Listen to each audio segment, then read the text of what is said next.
Hey guys, how's it going? Octopus here. Welcome back to Union Cross. Kairi is here, the new Kairi. It's kind of different though. It's not really like our new buffer. It doesn't replace the old Kairi. So if you guys pulled for that previous banner, you're good. You're good. You still need that other Kairi. There's no way you can do without her. Well, there is other ways. But this Kairi alone will not do it by itself. But oh my god, is this Kairi incredible. So we're going to talk about the banner that's in JP right now. Most likely we'll be getting our Kairi tomorrow. And there's also a little bit of surprise. Robloid has a couple of things on his Twitter that we're also going to talk about that's coming up right after these ones. Or not right after, but pretty close. So let's jump into the notice. Here's the banner, guys. As you can see right away, there's a mercy pull for both of them. Wait. There's a mercy pull for VIP guaranteed in 10 pulls for Kairi, but non-VIP, so free-to-play players, the banner is a 1 out of 4 chance. So talking about the banner right away, guys, the difference is the free-to-play one, 2 Kingdom Hearts 3 medals per pull, where the VIP one, you get 4 Kingdom Hearts 3 medals per pull guaranteed. They both get 1 trade medal for Kairi, and the only difference, and the biggest difference, is that if you pull in this banner, you can get Youth in White, you can get the sword there, or the sword there, or the Kairi there. Literally 1 out of 4 chance for 30,000 jewels. It's not even a fallen price deal. It's 30,000 jewels for a chance out of 4 medals. No thank you. No thank you. A 50-50 chance? Maybe. You know, I'd be like, okay, you can either get Kairi or you can get the new medal. Sure. But if it's a 1 out of 4 chance, and for older medals as well, not saying they're obsolete or anything. Well, one of them are. But honestly, God, man, these banners. I feel like it's worse than a non-mercy banner. Like, I know, okay, yeah, 10 pulls, you might get her because she's 1 out of 4. But she's 1 out of 4. It's not worth it, guys. 30,000 jewels is a lot of jewels. As a free-to-play player, you can barely save that up. But I can really just stress that more and more and more. If you're free to play, skip on this. It's totally fine. She'll come back. She'll be part of the banners. You guys will get her in random pulls here and there. She'll probably come back with the other buffer, aka Xion, because Kairi and Xion are always back and forth.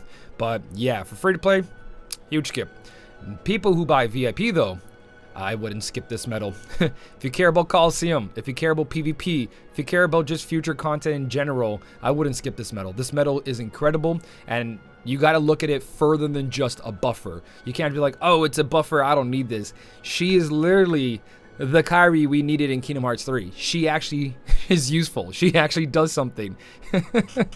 So let's talk about what she does. We know what the banner is. The banner for trash and the banner VIP, of course, is Gloria's 10 pulls, whatever. But what does she do exactly? So up here, she pretty much buffs upright medals. All upright medals on your Keyblade get buffed by 500 strength. Okay, 500 strength. So you know how you roll traits and you get plus 1000 strength, or pet traits and you get like plus 400, plus 500?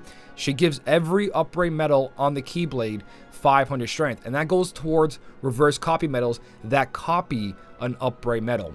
If the reverse copy medal, let's say you use Angelic Amber, and you copy a upright speed medal, speed medal on your fairy stars, that counts towards the 500 strength. Even though Angelic Amber is a reverse medal, it copies an upright, so it gets that 500 boost. So every medal on the Keyblade that is upright gets 500, and this multiplies with how many times this is activated. So if you have extra attack on her, that's plus 1000. If you copy her with a copy medal, that's plus 2000 if that medal has extra attack. So 500 for her cast, 500 for her extra attack, 500 for being activated by copy medal, and if that copy medal has extra attack, that's 4 activations of 500. That's 2000 strength added to every medal that's upright on the Keyblade. Slot 1, Kairi, the old Kairi. Slot 2, the new Kairi. Or on Fairy Stars, Demix. Demix then copies the new Kairi. Boom, boom, boom, boom. And then the last 3 medals just decimate everything. It's incredible. So it gets worse. It gets worse from there, guys. That's like, oh, 500 Octo, that's not much. Okay. Stay with me, guys. So, besides that, again, thank you to Eileen and Robloid for all the translations on everything. Really appreciated. Over here, we got the translation of pretty much her AoE. Oh, wait. Before we jump into her ability, she has a strength multiplier of 23,249 with chips. She's got 23,000 strength, guys. Angelic Amber has 25,000, and that only gets bigger with more plus 1,000 strength and plus her ability. So she's an attacking metal. She's not just a buffer. She is your damage dealing metal. She'll replace your Birth by Sleep Aqua. She'll definitely replace KH3 for sure. Pirate Sora, different story. And the only reason I say she replaces KR20 is because she's got that boost of 500 plus extra attack. She'll be at 24,249, and then there's something else. But yeah, so look at her as an attacking metal with an incredible ability. Not as a buffer. Look at her as an attacking metal with an incredible ability. So Tier 9, 0 gauges, multiplier of 52.44. No joke, this is AoE, 52.44 Kairi with 23,000 strength. This is an attacking metal. I love it. So, the ability is AoE for 1 turn. She buffs the strength of upright metals. We talked about that. But she also buffs upright, general, PSM, power, strength, and magic attack by 10 tiers. So she complements the other Kairi, and she has all those buffs in there. For debuffs, she doesn't have any. Like I said, look at her as an attacking metal with incredible abilities. So she raises your defense by 500. So now she raises the strength of upright metals by 500. Your defense gets risen by 500. It helps in PvP. So she also raises the guilt of all metals by 200%. That's just for her active ability. Now for her supernova, it's a 1 hit, so 1 big giant hit. It has a multiplier of 200. This is where it gets really good and scary if you get multiple copies. So her ability for AoE for 1 turn, she buffs your strength of upright metals by 5,000. 5,000 strength. She buffs 5,000, and that stacks with the 500 that she activates. So if you activate her and she activates twice, you get plus 1,000 strength for upright metals, and then you activate her supernova, you've now buffed every metal on your Keyblade with plus 6,000 strength. That is plus 1,000 strength times 6 on your traits. That's how incredible this metal is. 6,000 strength to every metal. This is going to be a staple for PvE, Coliseum, Quest, PvP, guarantee. This is going to increase your score by a huge amount. High score challenges, this is going to increase score by a huge amount. It's a big difference, guys. High score challenge is a little bit different, but we'll talk about that after. So besides that, she also buffs the upright, general, and PSM defense. She's a tanking metal by 7 tiers, and she raises the guilt of all metals by 280% if she's a supernova plus. 280%. We just surpassed Final Fantasy record keeper Sephiroth. She does not increment enemy counters, so she ignores enemy counters. Same thing goes with her ability, her first one, not just a supernova. And in PvP, this will activate on slot 1, so every metal will get those buffs and the plus 5,000 strength. So this is it's pretty big, guys. Pretty big. She's got a lot of things in there, not just being a huge attacking metal. She also buffs your buffs, your attack, your strength, your PSM. She gives an extra 500 strength. Her supernova gives 5,000. She buffs your defenses from general, upright, and PSM by 7 tiers. So, and it stacks because it says AoE for 1 turn. It doesn't say overwrite unless the translation is wrong. Correct me if I'm wrong. But yeah, if you have 2 of her, you pretty much max out your buffs and debuffs, and you also give 10,000 strength to pretty much everything. It's pretty crazy. So let's just talk about a setup that I pretty much is imagining right now. Like there's better stuff you can do here, most likely switch around. There's other upright speed metals you can use, but let's legit say that Kairi, you have Kairi on your setup, the new one. This is what you're gonna look at, guys. So official Kairi that you guys got has all the buffs and debuffs that we pretty much need, except for a little bit more. That Kairi is missing a little bit of PSM, so on and so on. Now we have Demix on this slot over here. Your Demix is perfectly traded, and he wants to attacking the metal. The new Kairi, let's just pretend this Kairi is the new Kairi because we don't have this on Cook Tracker yet. It's not updated, but it will be later on. So let's say this is the new Kairi over here. Demix is on a proper slot, copies this Kairi. All upright metals now get 500 strength. Demix activates again because of extra attack. All upright metals get plus 1,000, including himself right now as well. Then you get to Kairi. Kairi's at 23,000 strength. If you get more traits on it, beautiful. If you get plus 2,000 in the trait slot, if you get plus 1,000 in there, you can get a good amount of plus 1,000s. You can make her go to 28,000 strength on her own. And then because Demix pumped up by another 1,000, she's now at 29,000 strength. So she's catching up to Roxas. Now she activates for her first time. Boom. She's now at 29,800 and something, or 700 and something. She's close to 30,000. And if you activate her again, she's over 30,000 strength now. And she's now added plus 1,000. And Demix added plus 1,000 strength. So now everything from this point on over here is going to get 2,000 strength added to them on top of it.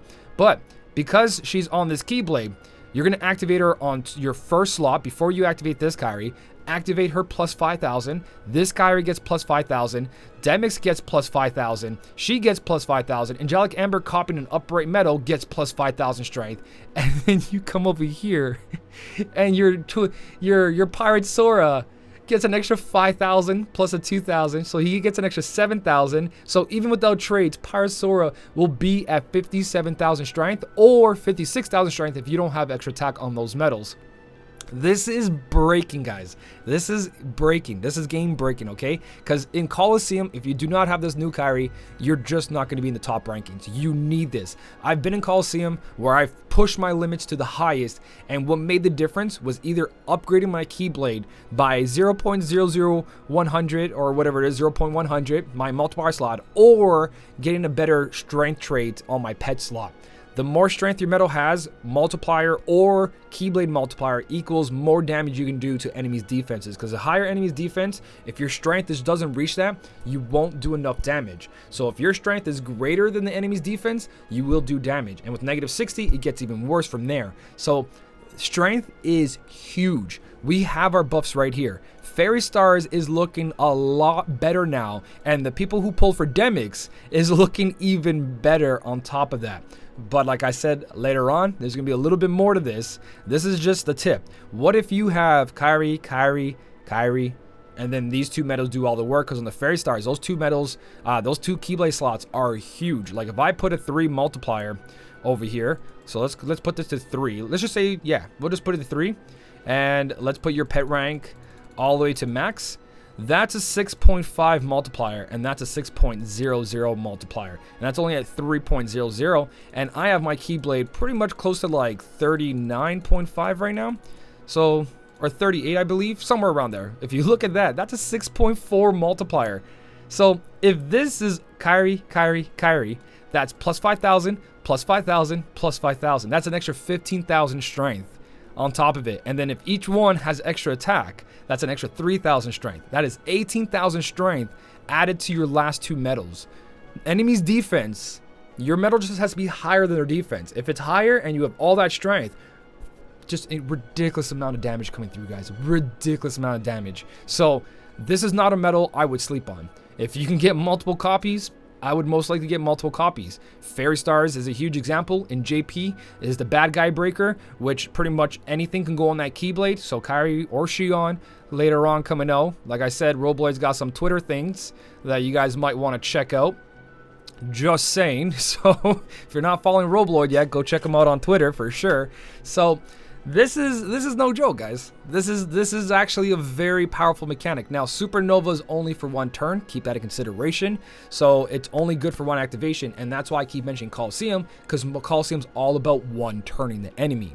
Where other quests, they're gonna have so much HP that Supernova activation is only going to be good for that one turn. And even with all of that activation plus extra attacks and copying the Kairi for more plus 500s, you might need a couple more turns, and that 5,000 only counts for turn 1, not turn 2, 3, or if you raise your defenses, it's not going to count for any of those other turns. So having multiple copies of this metal is actually better than copying her herself with another metal. Even if she doesn't fit on the right multiplier slot, having two Kairis sitting over here on the first two slots instead of Demix is actually very incredibly good.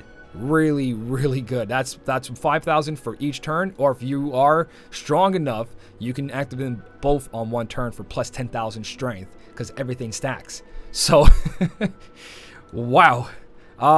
Personally, I don't buy VIP anymore, so I'm skipping out on this. As much as I do want to put in VIP just to grab the metal so I can show you guys metal showcases, show you guys how this works, try different setups for research and all that. My main account is sitting at 20,000 jewels, pretty close to it, and if I bought VIP, that'd be 4,400, but I haven't put money in the game for so long. I didn't put money in the game for Angelic Amber, and I pulled 33 times for her, and I didn't get her with 50,000 jewels, where I could have bought VIP and had a higher chance, but even then I didn't do it. So I'm just at the point where if the content gets better, I'll start buying VIP again. But it's been a while, and I don't know if I want to do it just for this medal. It's hot in here, so my throat keeps cutting out. But I don't know. We'll see what happens. I might change my mind just so I can do some setups, just so I can fool around with the medal. VIP this one time won't kill me, but at the same time, do I want to do it? Is there anything in the game that I want to spend VIP on just to play what? Higher rank of Coliseum for an attack boost 10 max where, oh yeah, by the way, Coliseum still has like 3 or 4 days. So they literally sent a game-breaking medal for Coliseum on the last couple days. Thanks. So anyways, is it worth it for me to buy this just to compete for an attack boost 10 max when I can just buy the avatar board that's coming out in like a week? You know what I mean? I spend 2,500 jewels, I get a cool avatar, I get the attack boost 10 max, I go home happy. Or spend $20 to get attack boost 10 max. I don't know, guys. I don't know. It's just got to see where the content is. Right now it's like sunny and dark, so my face is probably going in and out. But anyways, that's the rest of the video, guys. I'm pretty much sitting here like, holy crap, I would love to play with this medal, but at the same time, I want that good content to come in. I want the content that shows me free ticket pulls, maybe jewels, maybe some unique medals, something that's fun, you know, I mean, organization event, more high score challenge. If they start pumping out the content, then I'll definitely be there for this. But for now, I am at the point where I'm like, I'll wait till she comes out in a different banner, or I'll wait till I get super lucky from somewhere else. Hopefully. So let me know what you guys are doing down below, how excited you are for this. I've read a couple things on my Discord and people are just like, man, and I'm just like, nah, man, she's an attacking Kairi. She's useful. She can fight for you. This is the one.